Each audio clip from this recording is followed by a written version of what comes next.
Welcome in, fans. Another episode of the Two Line Pass podcast. Here with you as always, Randon. I'm joined by my best buddies, Ryan and Dustin. Guys, how you doing? Today we're going to talk about the draft and free agency. It's here. It's ready. We can touch it. We can reach out and touch it. Are you guys ready for this? You know, last week I told you I was dealing with coughing because of my allergies. I'm still dealing with it. I don't think it's allergies anymore. I think I had some sort of bronchitis or some jacked up shit, but I'm getting over it. So I'm good and ready. This is excellent. Ryan, are you ready? I am. I am super excited for today. It's been a good day. Free agency started and it was exciting. Can't wait to talk about it with you guys. Well, let's hear the roster is taking shape. This is what we've talked about in terms of introducing you to players and asking ourselves, who is going to still be on this team? Who are we going to add to this team? And we've had the two big ones. We've had the NHL entry-level draft over the weekend in Las Vegas.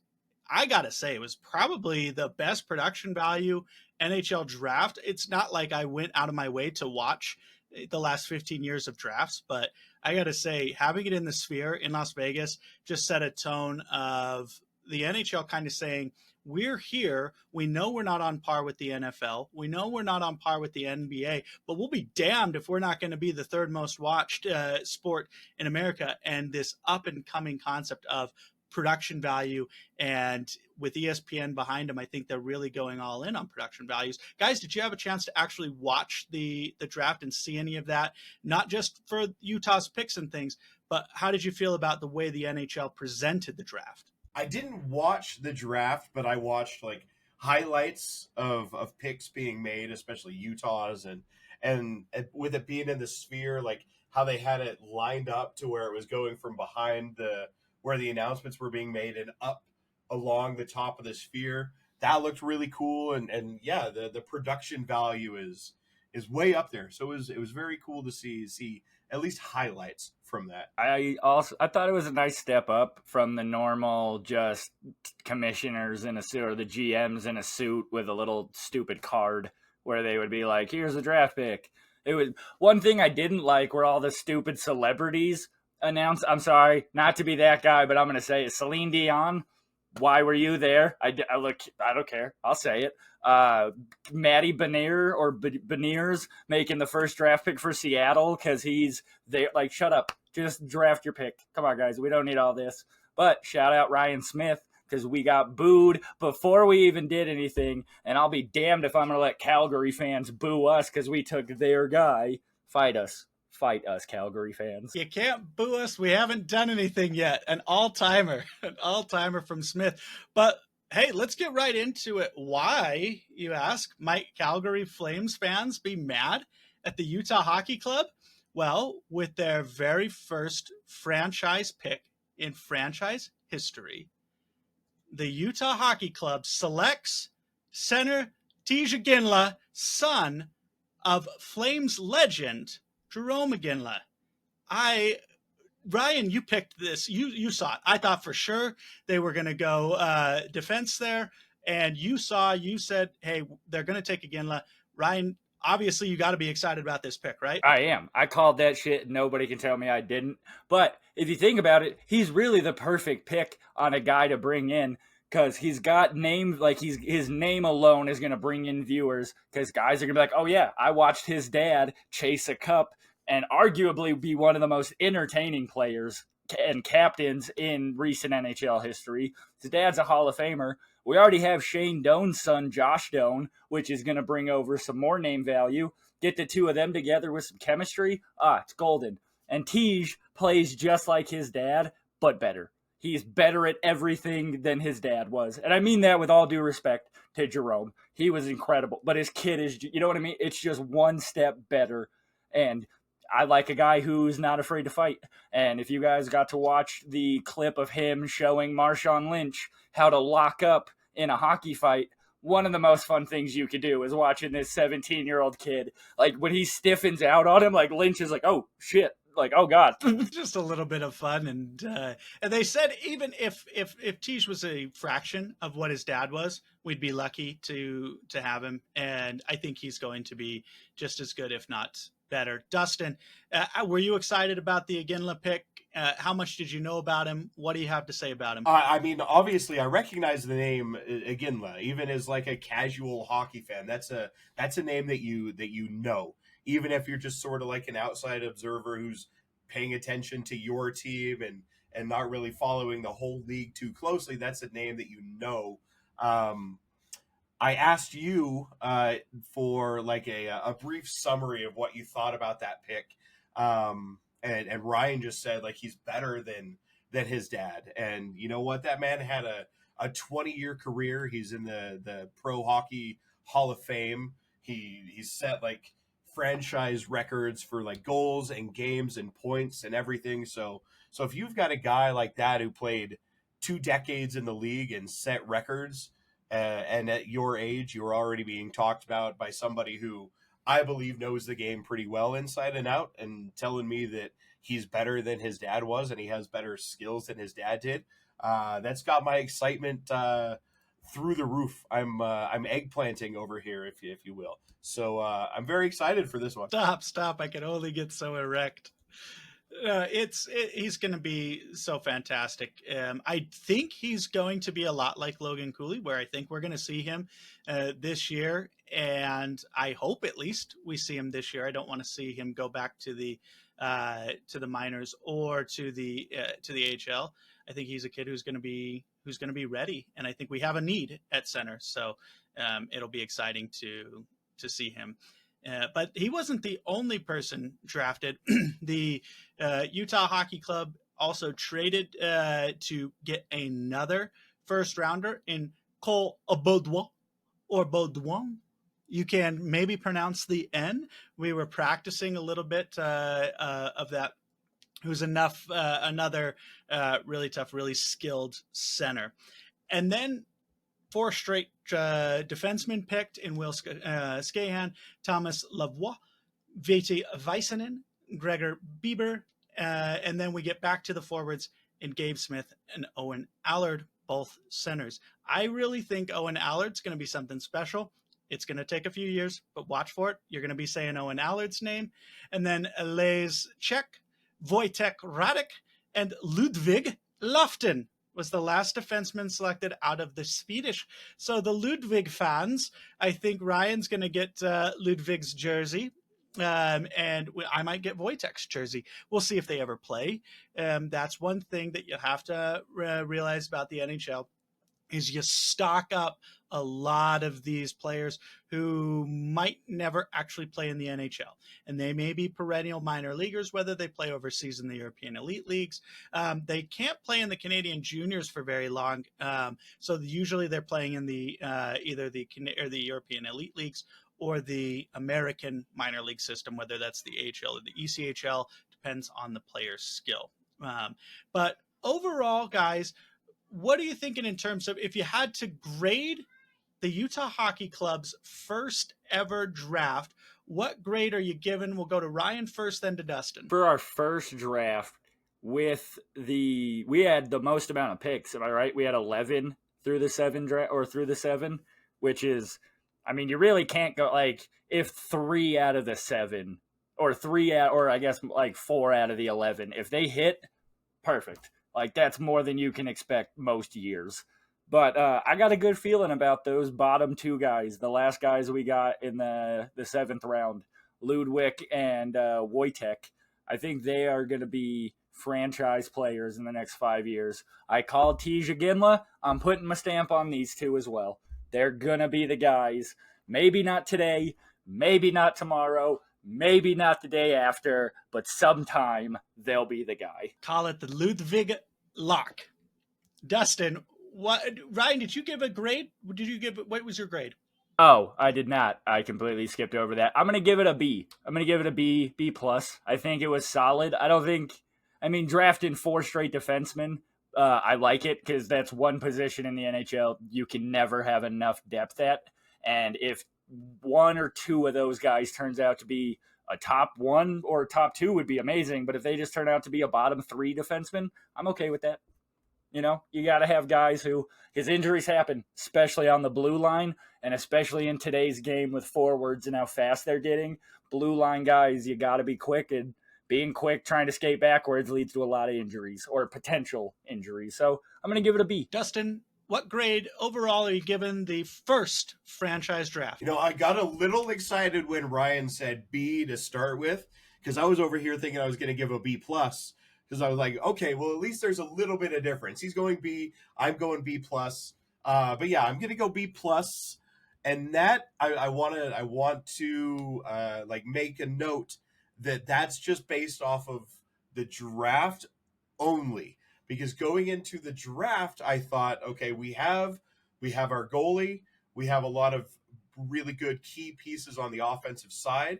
Now we need some defensemen, and then the first pick comes through, and it's another center. I'm like, okay, well, we've already got Cooley, we've already got we've got a handful of players that can play offense, and we're going with another like high skilled offensive player. I didn't know what they had cooking in terms of free agency and who they were. I'm assuming at that point they probably already had an idea of who they were targeting with trades and free agency and whatnot. But just based on the draft alone, I thought they were going to go in a different direction.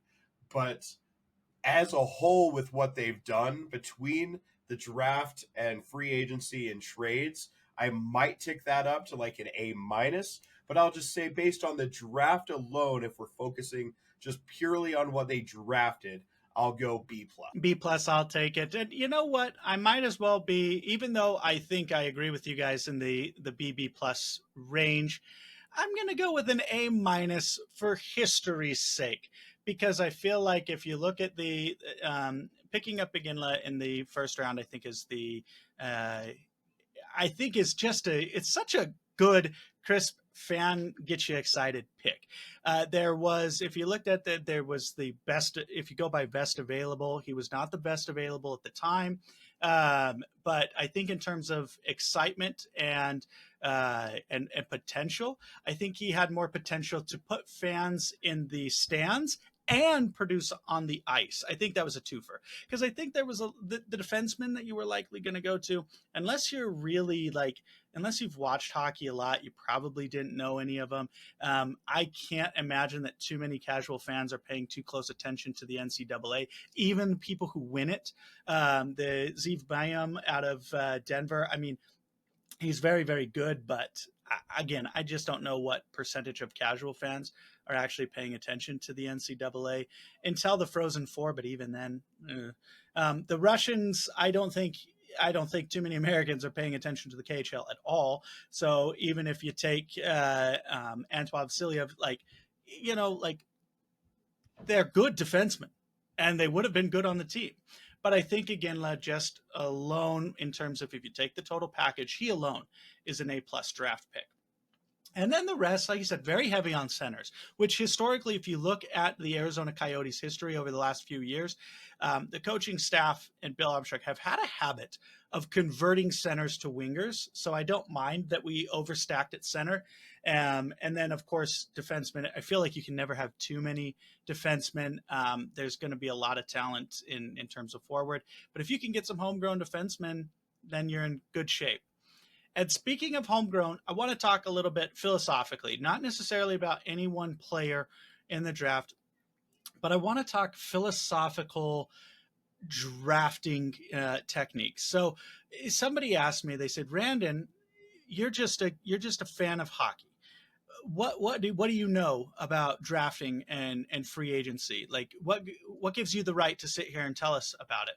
And I have two answers to that. So first, I have seen the movie Moneyball. What that does is that makes me an expert on the economics and player values in baseball specifically, but also in terms of sports in general. And so I have that ability to look at the value of players and also the limitations of scouting. That's a very important part of that movie that it taught me, the limitations of scouting. And then the financial aspects and the value of contracts. So obviously, having seen Moneyball, and Ryan, Dustin, if you have also seen that movie, then you guys are also qualified to speak on this. And also another movie that we have all seen, which is Miracle, which gives us a unique perspective on rating hockey players specifically, because sometimes we're not looking for the best players. We're looking for the right ones. And that's all the expertise I need, is just watching those two movies, which I may be the only person in history to have seen both of those movies. So I'm practically an expert on all things. But I want to talk with you guys about philosophical drafting, about, is it more important to draft and develop, or is it more important to just kind of poach from free agency, and developing draft picks is less important as utilizing draft picks to trade for value that's already materialized. There is a lot of Twitter chatter about when we talk about our free agency, about kind of moving away from the time-tested Bill Armstrong mentality of draft and develop, draft and develop, draft and develop, as if you bring in somebody from outside the organization that you didn't draft, that's a bad thing, that's a negative, that's somehow a stain on the culture. Ryan, give me some thoughts. What do you think about philosophically? Is it all about drafting, developing? Is it all about just utilizing your picks and getting time-tested talent? Like, what's your thought process going into drafts on a philosophical level? Well, I think there's two ways to look at it, kind of like you were saying, but I think the bigger issue is what you're going into. Like, say you're a GM going into a new team. Does that team are they a destination team? Like your Bostons, your Tampa Bays, your Pittsburgh, your Vancouver, your Edmonton, Colorado, the teams that are competing every year, Dallas, Vegas. Or are you one of those teams like the Buffalo Sabres, who are just a developmental camp for the rest of the NHL, who then you let come and grab and take and pick whenever you want, kind of like the Florida Panthers, which they won the Stanley Cup, and I think their method might be the best in that you suck for a long time, so you kind of get an established farm system of draft picks that are more highly rated, that are more likely to be NHL-ready guys, and then you move those to get younger guys who are already established NHL players, like a Sam Reinhart, a Matthew Tkachuk, a Brandon Montour. And then when you got a home drafted guy like Andrew Barkov or Sasha Barkov, who's the best player in the NHL, if you're looking at overall NHL forwards, we can argue later if you want to. But with some teams, the draft and develop works because you can kind of sit down, like Edmonton. They're a great example of sucking for a long time, but then you get to draft guys like Draisaitl, Connor McDavid, Ryan Nugent Hopkins. Think about it. Edmonton had the first round draft pick for like 7 years in a row. It was bullshit. But still haven't won a cup. Whereas Florida, yeah, they were a bottom team for a while. You know, Luongo did his best to get them to a playoff appearance, but they didn't really have any, so they used a lot of trading, and then they traded for the right piece. That's a bigger thing I think you have to work, is getting the right piece in that trade. If you're going to try to build your team through trading and free agency, is you got to get a guy who's going to work. And Florida, it all has worked out for them. But look at Carolina. Every year, Carolina's making trades, bringing in guys, and then it falls apart, and they end up leaving for nothing. And they don't have a lot of homegrown things going for them, not very well. So I think philosophically, it depends on what your organization has done like what you're coming into or what you've done in the past, and then trying to do both is very difficult to manage. Because really Florida, the only main guy I can think that they drafted were Aaron Ekblad, maybe, or Ekholm, whichever one they had on their team, and then Barkov. Everybody else has pretty much been like, yeah, we're going to bring you in, but it's worked out with who they've brought in. But I like the free agency more because I feel like it's easier to take a risk on a free agent than it is trying to develop a kid in the minors for him to just bust out. You know what I mean? Especially if you're going to pay them a lot of money. So that's my philosophy. I like it. Now, Dustin, you are the resident expert in terms of the NBA and specifically the Jazz. So I think you've seen a lot of this drafting philosophy in terms of draft and develop, in terms of potentially tanking and things like that. what's your philosophy in terms of if you were running an organization, would you be all in on draft and develop, or would you be more of a free agency kind of guy? I think it depends on where you are as a franchise, and also what league you're in. Like you made the comparison to the NBA, and Utah.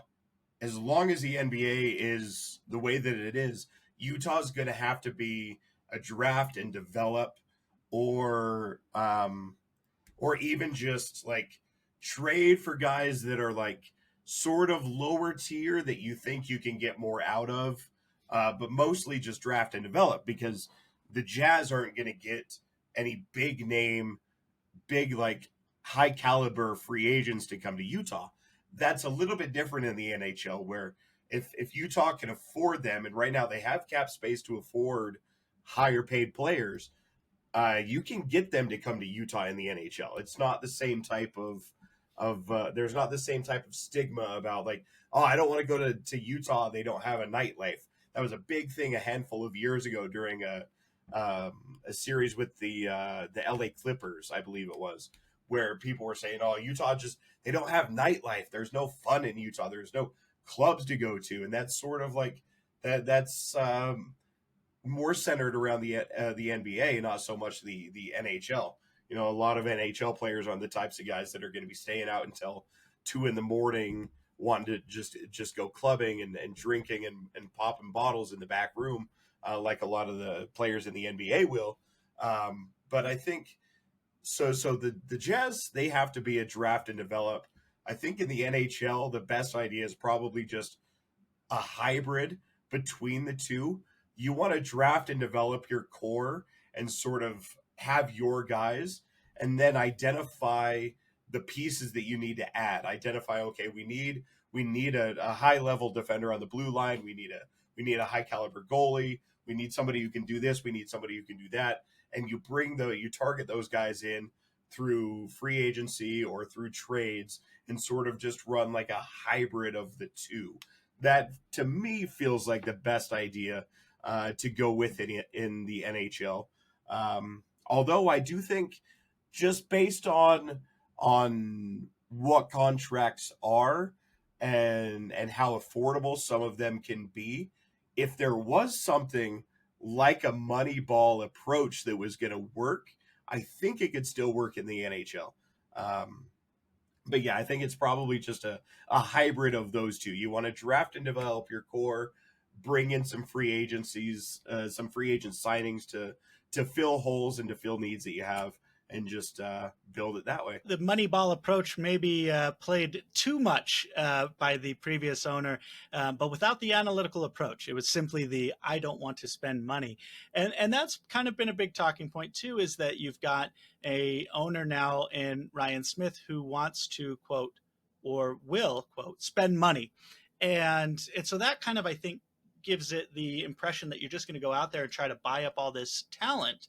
And I don't necessarily think that an owner alone can make that decision. They can green light a decision like that to tell your GM, hey, go out there, get the guy you want because I'm willing to pay for him. I'm willing to, not make 17 million extra dollars because I don't necessarily need that $17 million or whatever their reason is, but they say, go to the cap, right? Go right up to the cap. Don't stay 30 million below the ceiling, or get right up to the floor and go no more because you want to squeeze every dollar of profitability out. And so when you have an owner that is, quote, willing to spend, I think you're more inclined to maybe go for the free agency. I just feel like it's worked.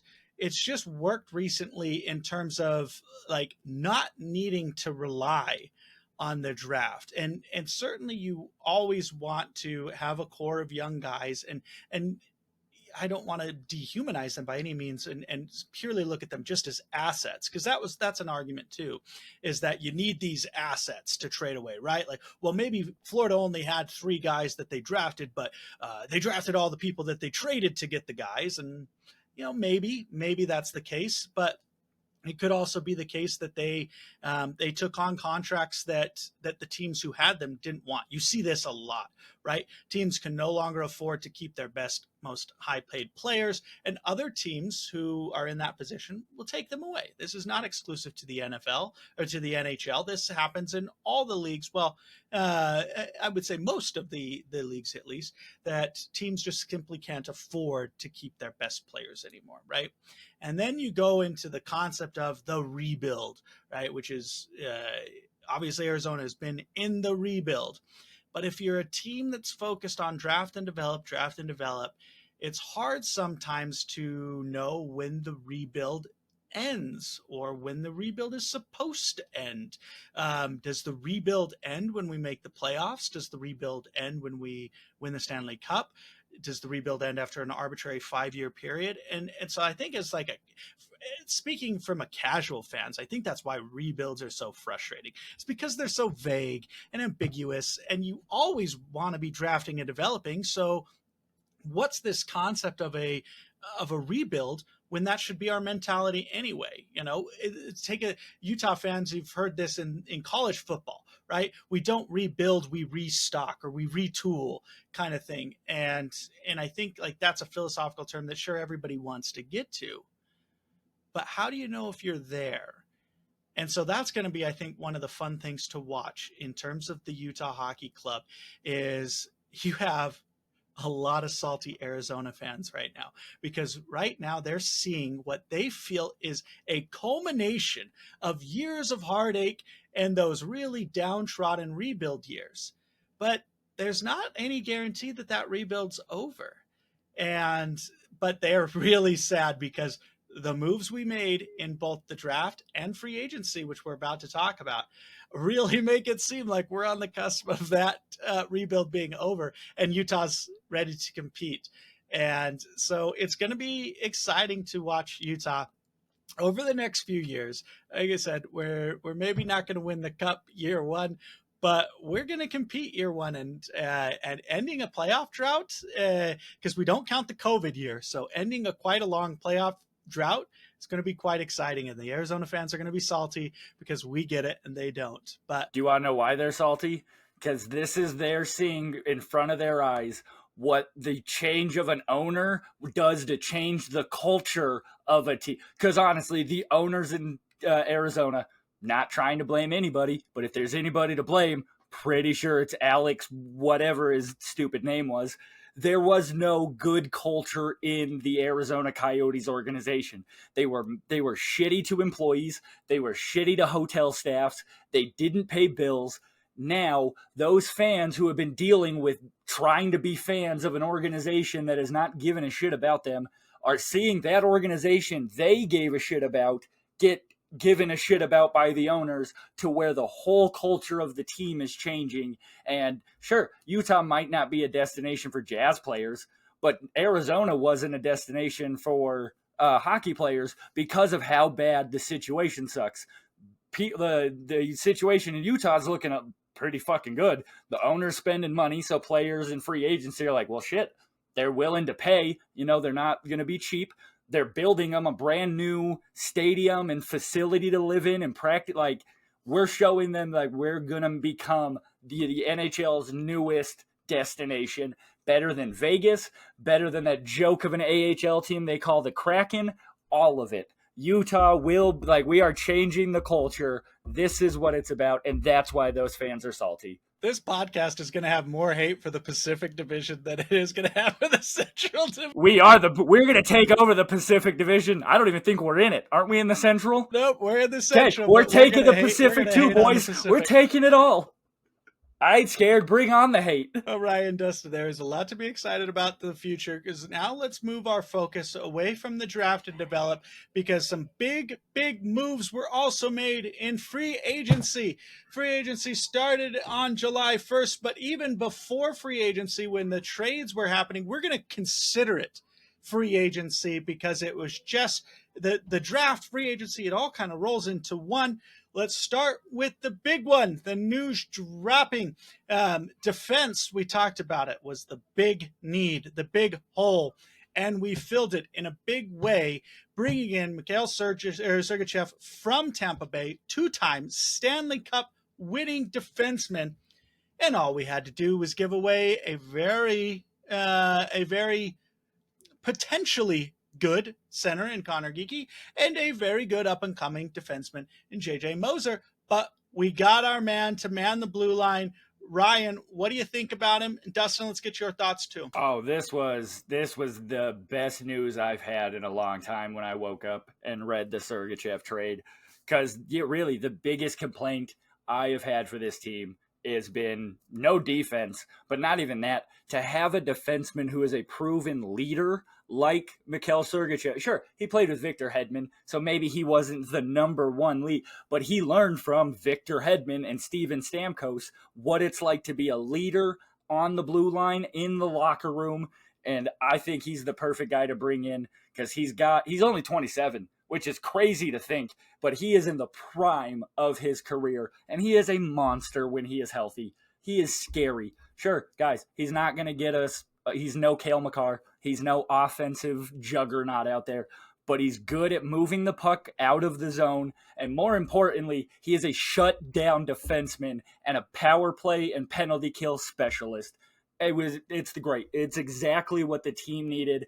And to be the first trade of the Utah Hockey Club franchise, I love that Ryan Smith was like, I got to make an impact. I got to make a statement to show these fans, the real hockey fans, not just the casuals who are being like, oh, okay, well, let's watch hockey now. We're excited. The real fans like us, he was like, I got to make them happy. I'm going to go get the number one need of this team. And he's locked up for 8 years at 8.5, which is a great cap hit when we have all the money we have to spend.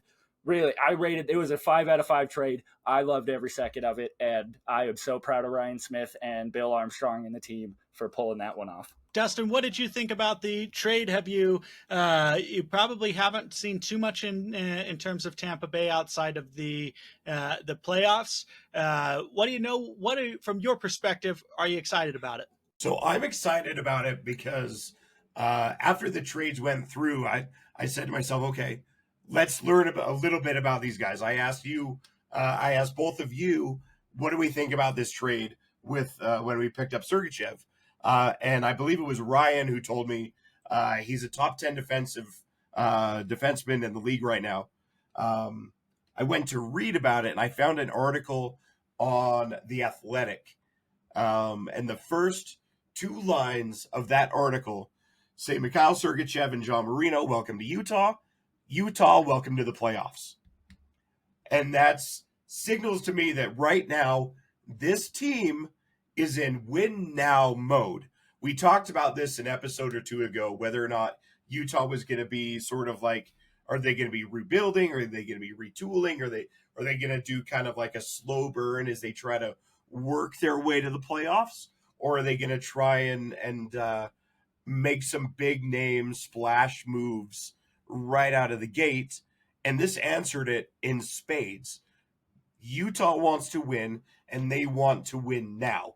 They want to take the high that the team has right now of relocating, of having like people in droves signing up for season tickets, doing everything they can to get to games. They want to capture this high and keep it there. They're bringing in 2 very good, very high-level defensive players, which we've mentioned before was the question mark of this team with no defenseman under contract going into next year.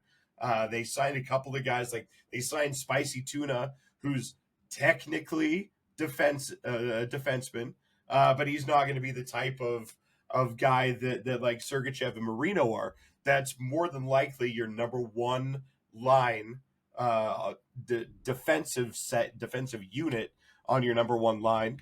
And they're making moves to win right now, which has me really excited because the high of bringing a team to Utah could really like fizzle out pretty quickly if they just turned into like a 400%, like if they were sitting right around the like 40% win mark, if they're sitting at the end of the season around like 30 and 50, 35 and 45, or 36, 46, somewhere around there, that high can fizzle away pretty quickly. I'm very excited that they're in win now mode. Absolutely. I think if you go another season, barring any catastrophic injuries, right? If no injuries, we get the roster that we look that is shaping up, and we go 8th in the Central again. Oh man, that's not going to be good. Not going to be good at all. Luckily, we didn't have to. I don't think we had to give away the farm to get Mikhail Sergachev. So we did give away JJ Moser, who was a very up and coming defenseman, a very high ceiling defenseman, but still very young and still has a lot to learn, a lot to prove.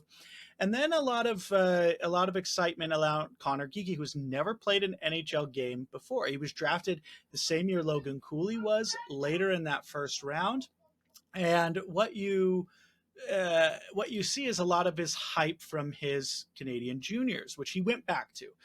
He did play 2 playoff games with the Tucson Roadrunners, but I don't think he was even considered to be playing in the NHL last year, whereas Logan Cooley played the whole year. So, yeah, he was drafted in the first round. Yeah, he played well in the Canadian juniors, but it's not like he's Sidney Crosby. I think there was a lot of copium from the Tampa Bay fans basically saying, which was kind of my knee-jerk reaction before I came back down to earth, was, Utah got fleeced. Look at we just brought in some potential, and we traded away an aging, injured bum of a defenseman. No, he's not a bum of a defenseman at all. He's coming off of a big injury, but with the offseason to recuperate, I think he's going to be at the top of his game, just as good as he was in Tampa Bay. And it's going to be exciting to watch. Now, Dustin, you also said we brought in John Marino, coming from New Jersey, also played for Pittsburgh a little bit, who's another lockdown defense. Now, we talked about this. We talked about 2 potential options for the first line, and how do you exploit the natural gifted offensive talents of Clayton Keller, but kind of hide some of the defensive deficiencies. And so there's 2 options. You either go all out for an offensive defenseman and you recreate the Edmonton Oilers first line, where your goal is just to simply outscore them, and defense doesn't matter because you're going to be spending 90% of that shift in the offensive zone. Or you go the other way and you go 2 lockdown puck moving defensemen who will play lockdown defense and then move the puck back into the offensive zone to let Clayton Keller do what Clayton Keller does best, and that's score goals. And that's the route we took, right? We didn't get a magical all-out offensive defenseman. We got lockdown defenseman. We re-signed Sean Dursey, who had played with that was a big question mark. It was, are we going to re-sign him? And we absolutely did. And so if it's going to be Sergachev, Marino on line 1, you're going to see Dursey and potentially another exciting pickup for Ryan. I know Ian Cole, and that's maybe your second line. And then you have Juuso Valimaki, who played for Arizona as well, and of course homegrown Michael Kesselring. Now, will you put the 2 rookies on the third line, or will you mix and match and Ian Cole plays kind of bouncing? I think that remains to be seen. But Ryan, you're very excited about Ian Cole. Do you want to talk a little bit about him and bring in some Cup experience? So, as we were saying with the team, like you guys brought up, if we come in 8th in the Central, that's all the momentum we've built with this rebrand of the team. And one thing I think that could potentially do that is having a lot of young guys with no veteran presence. And one of basically the 2 things I'm happiest about with Ian Cole is, 1, 2 Stanley Cups, as Randon was saying, but he doesn't just have 2 rings like he was on the team. No, he was a very important member of the Colorado Avalanche's Cup, and then he won with Randon, if you could look that up for me or somebody, just to throw out there so we know whoever. But Ian Cole brings a veteran presence to a third or to the team, where you can pair him with any of the rookies, and they're going to get to play with a guy who's got NHL experience, got very good NHL experience, and 2 cups. And I think another big thing Utah fans can sit with is it's hard to play in Arizona. It was difficult because you were in not an arena built for you.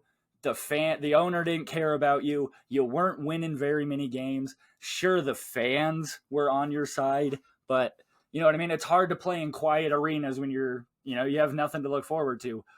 All the guys we're bringing in get to play in front of a very hyped Utah crowd who is excited to have hockey back. So that's one less thing all of these guys have to worry about is, if we're going to get booed, the stadium's going to be quiet, the fans aren't going to, it's like, no, we have your guy, like, we are going to ride for you guys. And we believe, and all the guys we brought in, but especially Cole, he's a little old, which, I mean, it's kind of hard on defensemen getting up there in age, but he's not too old to where he's not going to be a top guy. I don't think he's going to be getting 20 minutes of ice time a game, but if he can get out there and give us 17, 18, maybe even 15, but teaching the younger guys like how to play that lockdown kind of defense. And he's a great penalty killer. He always has been, if I remember correctly. But that, I think Ryan Smith did a great job of addressing not just the defense problem of the team, but addressing a veteran defense on the team. Because, like we were saying with Sergachev, 27 years old, 2 cups. Ian Cole, 35, 2 cups. And then we got a forward we'll talk about in a little bit who brings another ring to the... So we added 5 Stanley Cup champions in one day to this team.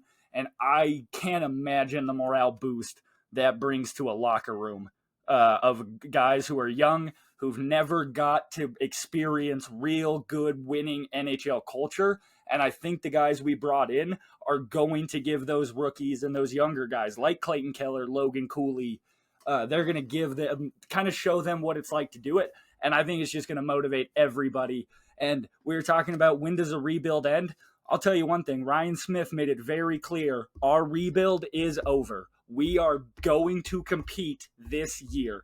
We might not be, we might not get past the first round of the playoffs, but looking at our team on paper, there's no reason we're not a playoff team in the West. Are we good to win the division? I wouldn't hold my breath. But that doesn't matter. Like, who wins the division? Who cares? Well, we got a division rival in Nashville who grabbed my guy that I wanted in Steven Stamkos. I was expecting the Utah to make a real big run at Steven Stamkos and overpay him for the sole purpose of showing these young guys what it takes to win a Stanley Cup. And that, for me, would have been the price of admission. But guess what? He's over in Nashville. And so I didn't even like him. I don't even like the guy. I talked to a lot of people, and they say he's not even a very good hockey player. And so I don't even care. And Nashville's probably, for all that money they spent, they think they did better in the draft and free agency. They did not. No, they just went and they bought a bunch of old has-beens. But not Utah. We're grabbing cup winners. Ryan, you mentioned him. Kevin Stenlund from Florida, who's going to give us some grinded out, probably third line type guy, maybe in the center, but we'll see. And we still have some question marks and some contracts. I think the big one that I'm looking at is Barrett Hayton. Do we re-sign Barrett? What does that contract look like? We still have, correct me if I'm wrong, about $17 million in cap space. I don't know if that counts with the LITR or the long-term injury, but we could sign another superstar if we wanted to. But I don't think we need to sign I don't think we need to go out and get another big name free agent. There's not too many left anyway. If you re-sign Barrett, maybe you get Dylan Gunther to come up. You've obviously got Josh Doan. You've got Julian Lutz. In the minors. They posted a video. I don't know if you guys saw this on Utah's Twitter from their training camp of Maverick Lamoureux. He was a defenseman who was drafted in the first round. After Simashev, who seems like he's going to stay in Russia for this next year. I don't believe we see him, but we may see Maverick Lamoureux. Certainly in Tucson, you'll see him. And maybe, depending on how it shakes out, he may make it. If you run with the seventh defenseman, traditionally you don't. You just run with six, but some teams throw in a seventh defenseman if the need arises. But you might see Maverick this season, depending on how the three existing blue lines go.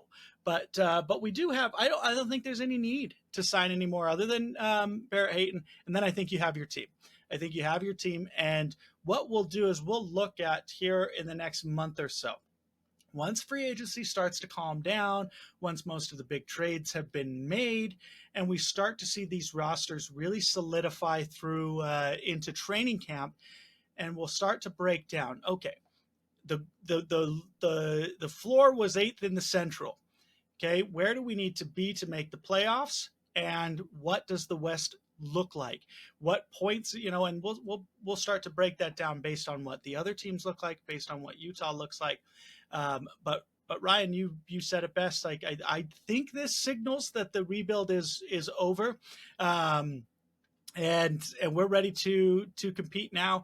And I do believe we make the playoffs, even if it is just a wild card spot. I do believe the playoffs are coming to Utah the first year they're here. Dustin, do you agree? Are you going to get tickets to that playoff game? I agree. And if I won't say if, when they make the playoffs, I'm going to be in the stands. Well, season tickets are on sale now, but regular season tickets go on sale July 12th. The season schedule is out. You can go to UtahHockeyClub.com to take a look at the schedule that has been released. Guys, I hope you're going to be joining me. I'll be down in Las Vegas, November 30th. Utah plays Las Vegas. We already booked the hotel, so I'm going to go heckle the Golden Knights, my old team, and throw some booze out there and support Utah. And we'll be there in the opener against Chicago in October. There's just so much excitement to be had. Any closing thoughts on the draft, on free agency, anything we've talked about today, Ryan? Yeah, I just had one more thought. One thing that we just didn't mention is a big thing we needed for this team was a defense for one specific reason, in my opinion, was for Connor Ingram behind the net or in the net, because now I honestly believe the D-man they brought in, and if we get a good system in of getting the puck when it's in our zone and getting it up to these speedy dudes, get out of the zone quick kind of mentality, which I think could look a lot like Tampa's system when they won the Cup, because it was pretty much if anybody dumped it in, Hedman or Sergachev would bury it into the corner, get it up, and then Braden Point or, they would take off. And with Connor Ring, I'm so excited for him to have that, the confidence boost, the confidence that Ryan Smith has given this team, at least in my opinion, if I was on the team and how I would feel, it's got to be top 10. I think we had the best draft day and free agency of any team. Don't get me wrong, Nashville, great job. You guys did good. But I think we showed everybody in one day we're here to play. We are not the same Arizona Coyotes who have been bumming around and for the last few years kind of just being a team.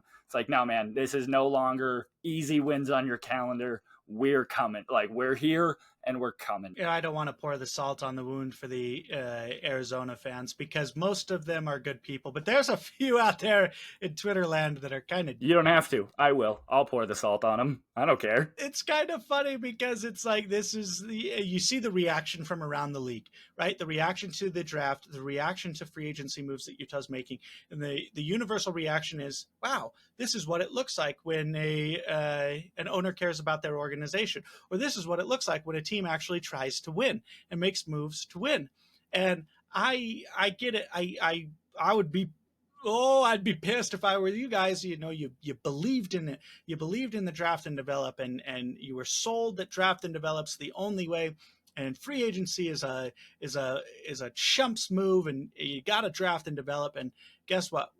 That's good. We want that, but we've also showed that you do have to make moves, right? You have to fill roster holes through not just rookies and hope that your rookie's the best, because the draft history isn't filled with with home runs. It's not filled with grand slams. You got obviously Clayton Keller, Logan Cooley, and some others that are good, but your draft and develop only works if you get those all-stars, those perennial type talents, those generational type talents. And the weird thing is they were never quite that bad to give them the lottery lock to get that guy. So it was like this purgatory. It wasn't even hell. It was like purgatory. And now it's over. Come join us. Come join us. You're not getting a team anytime soon. Come join us. Yeah, they can still support their team. It's just our team, like the Bugs Bunny communist meme. It's our team. Like, come over, join us, guys. It's not that bad over here. Dustin, do you welcome the Arizona fans? I do. I want to welcome them with open arms. They didn't lose the team because of themselves. So come on, be fans of the Utah Hockey Club. Come up, catch a game in the Delta Center. We'll show you what it's like to root for your team in an actual arena filled with actual fans who know how to make noise. We'll show you how it's done so that who knows, maybe 10, 15 years down the line, if there's an expansion team and they choose to plop it back down in Arizona, you'll really know how to do it right when hockey comes back to Arizona. So yeah, I welcome. We're showing them how it's done both on and off the ice. There's going to be a lot of fun things to talk about still. I know we're going into the off season, and so the podcast traditionally would also take some off-season break during the this time after the draft, after the free agent frenzy. We're going to stick with you. We're going to keep bringing you some episodes. We're going to keep talking about the rules of hockey. We're going to keep talking about the Central Division as a whole, and we're going to try to bring in some new fans and get you guys caught up to speed. And so we're going to be along the ride with you as we go into these long months now, with the schedule ready. Put it on the calendar. What is it? July, August, September, October. 3 months and a few weeks until hockey is finally here in Utah. Guys, thanks so much for listening. I'm Randon with Ryan and Dustin. Thanks so much for joining us. We'll see you next time.